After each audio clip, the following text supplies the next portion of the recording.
Hello, my friend. You want me to tell you a story? Okay, here's a story for you. Once upon a time in a quiet village lived a little girl named Luna. She had long flowing hair like a golden waterfall and eyes as blue as the summer sky. Luna loved exploring nature and helping animals. So, when a glowing butterfly fluttered past her window one sunny morning, she just had to follow it. She put on her red boots, grabbed her magnifying glass, and skipped out the door. As she walked, the trees whispered secrets to each other, and the flowers sang sweet songs. The air sparkled with magic. And the deeper Luna went, the more magical everything became. Suddenly, a little squirrel wearing a blue cap popped out from behind a tree. He had a bushy tail and big, curious eyes. "Hello," he said. "My name is Nico." "Hi, Nico," replied Luna.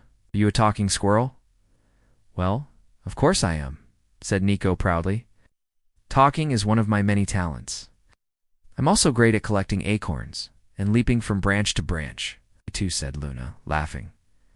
"But why are you collecting so many acorns, Nico?" "I'm saving them for winter," said Nico. "But there aren't many left now, as most of the trees have already dropped their acorns."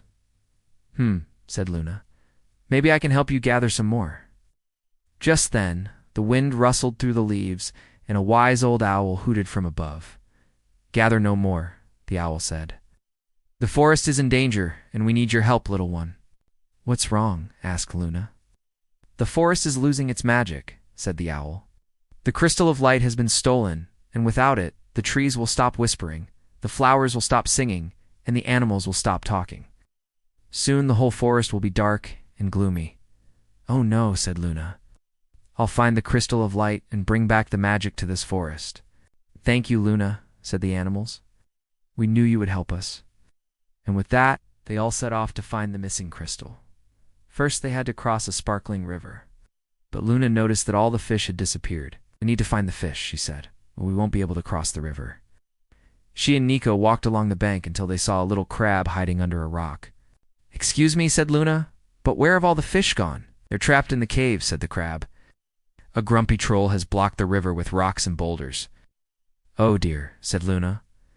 "How do we stop him?" "You'll need to solve my riddle," said the crab. "If you get it right, I'll help you pass the river safely." "Okay," said Luna. "What is it?" "I have cities but no houses. I have mountains but no trees. I have water but no fish. What am I?" Thought Luna. "Is it a map?" "That's right," said the crab. "You win." And with that, he scuttled away, moving the rocks and boulders to reveal a clear path through the river. On the other side, Luna and Nico met a timid rabbit with large floppy ears. "Hello," said Luna. "Can you help us find the fish?" "Oh, I don't know," said the rabbit. "Not very good at helping people." "Nonsense," said Luna. "You're just being silly." And before the rabbit could reply, she scooped him up and placed him on her shoulder. Then they set off toward the forest. Soon, they came across a tall mountain with a narrow path leading to the top. "Whoa," said Luna. "How are we supposed to get over that?" "We need to find someone strong enough to carry us," she said. As if by magic, a young deer with a shiny brown coat emerged from behind a tree. "Hello," said Luna. "Would you help us get over the mountain?" "Sure," said the deer. "Hop on my back." And with that, they set off up the mountain. As they climbed higher and higher, the air grew colder and colder. Soon snowflakes began to fall, and Luna realized they needed shelter. Just then, they heard a loud hoot and saw an owl perched on a nearby branch. "Excuse me," said Luna, "but do you know where we can hide from the snow?" "Of course," said the owl. "You'll follow me." And with that, they all hurried into a cozy cave. When the snow had stopped, Luna and her friends thanked the owl and continued on their way. They walked and walked until they came across a deep, dark cave hidden behind some bushes. "This must be the place," said Luna. "The fish are in here somewhere."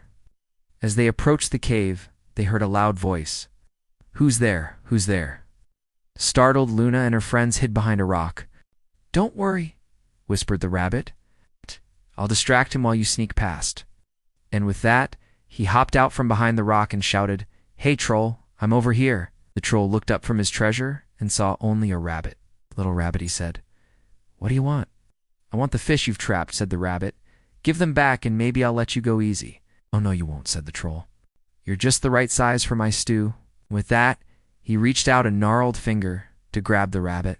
But before he could touch him, the deer kicked a rock, sending it rolling down the hill. "Run, rabbit!" she shouted. And with that, the rabbit dashed past the troll and into the cave. Luna and the others waited until they heard the troll grumbling and muttering to himself. Then they all slipped inside. To their delight, they saw hundreds of colorful fish swimming around. "Thank you, Luna," said the rabbit.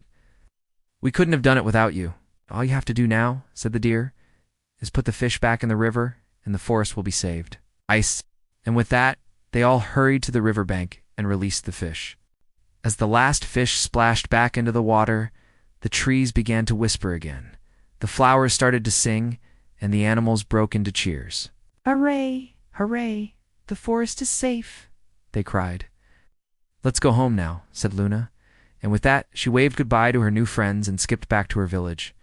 When she told the villagers about her adventures, they all cheered. "You're a true hero, Luna," they said.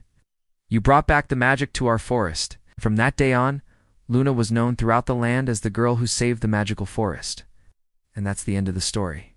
Did you like the story? Of course you did. Do you want to hear another story? Okay, here's another story for you.